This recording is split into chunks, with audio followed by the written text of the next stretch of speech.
Right, it's about, I don't know, what time is it? For 6:30 in the morning or something. Just waiting for breakfast really because I'm weak, hungry.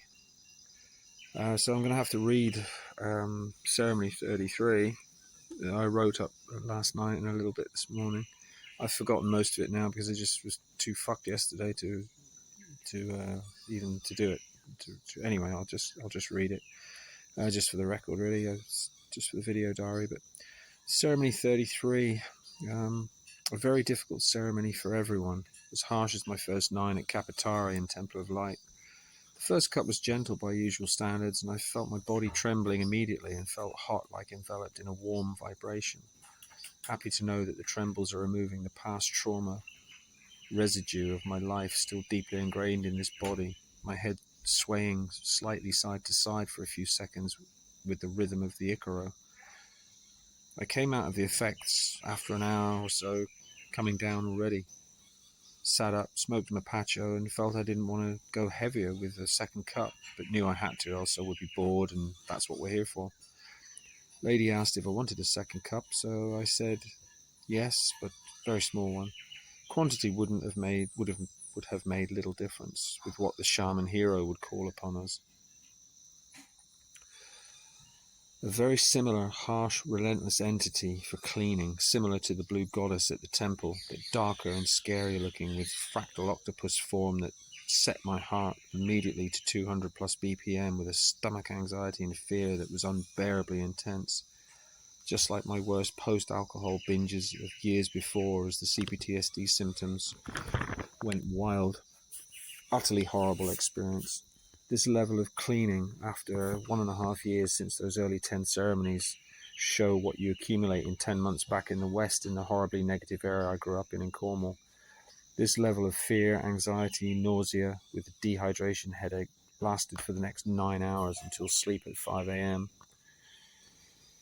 Mama spoke to me about many things as usual, but due to the exhaustion and foggy head all day, I have forgotten much now, and as I couldn't write it up in the morning.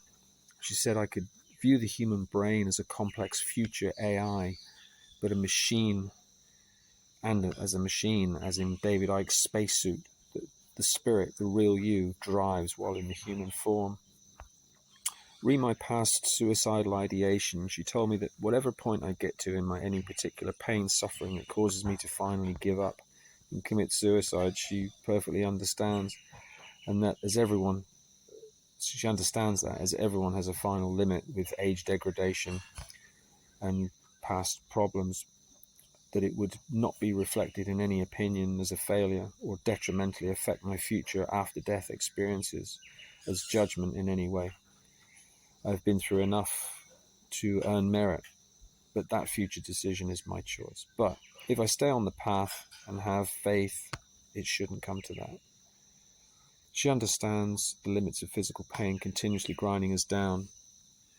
You just have to struggle on as best as you can by using the tools of meditation, plant medicines, and belief in her as your source of comfort in difficult times, and change your relationship view of suffering, that they are challenges to learn from and overcome, as each is a little victory over the forces of darkness, a piece at a time toward rebalancing the forces of light against the current imbalance of darkness that is overwhelming the earth at this current time in mankind's journey. When, on 2 severely overwhelming occasions, I asked her to intervene to reduce the nastiness of the experience from the cleaning entity, she said, look, you know what's involved and you have to get through it. Her intervention would require a problematic negotiation and is a big deal, so just get on with it. It will be over only when it's over. And that was a long time coming. The girl suffered terribly too. For Chrissy, her first time experience of the truly horrible side of the Aya medicine. The shaman told me today in the feedback session that the physical discomfort you feel is the battle of the cleaning spirits against the bad energies that you have accumulated in your time. Just generally, and obviously away from the medicine for me for the last 10 months. You become more aware of these negative energies around you and in others. The higher your spiritual vibration becomes. Why I avoided so many people from my past when back in the UK. Everyone basically that means, as it was difficult to be around that concentration of negativity for a long time, or for too long after my first 10 months journey. Most can't relate to the journey I've been on the last 2 years anyway. How could they? Only those that have experienced shamanic spiritual ceremonies know what's involved.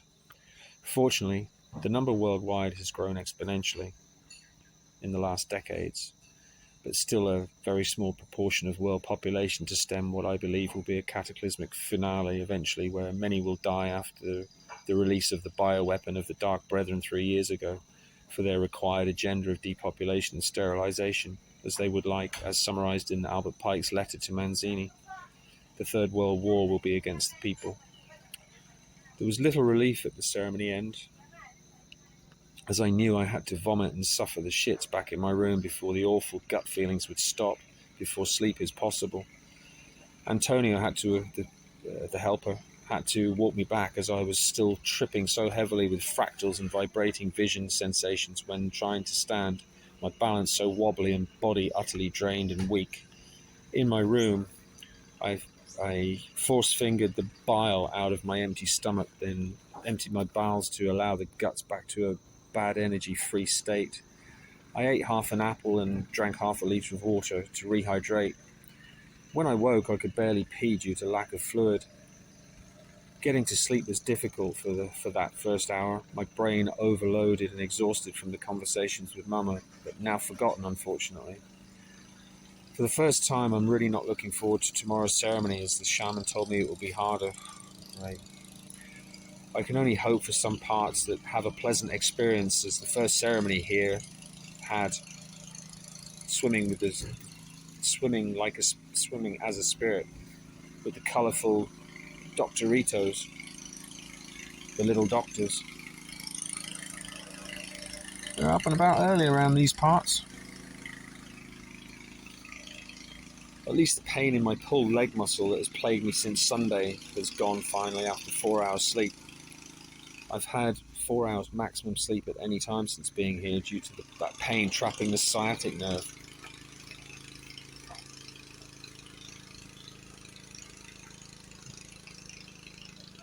Oh, Mama hinted at the sheer complexity of the design of the universe and all the creatures in it, both here and in these other dimensions, and hinted at the existence of a supreme architect, what many may call God.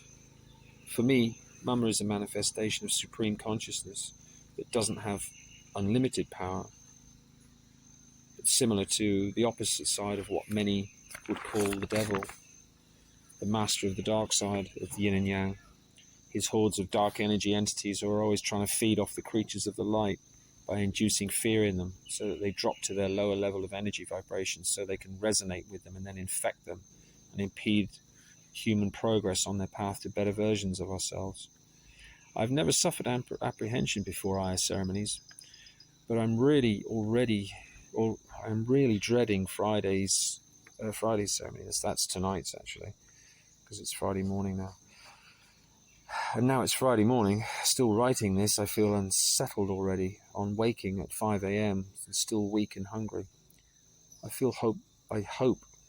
really hope that Hero can set me up with future dietas with his people. Dietas are a very different experience without much ire involved, except to open and close the ceremony, or open and close the start of the process, with occasional light cleaning once a week, as they're not necessary on dietas. But then, I don't even know if my prior dietas were even done properly due to the corrupt shaman I was involved with, the one that stole 500 soles from the purse of the Palestinian girl I met last year.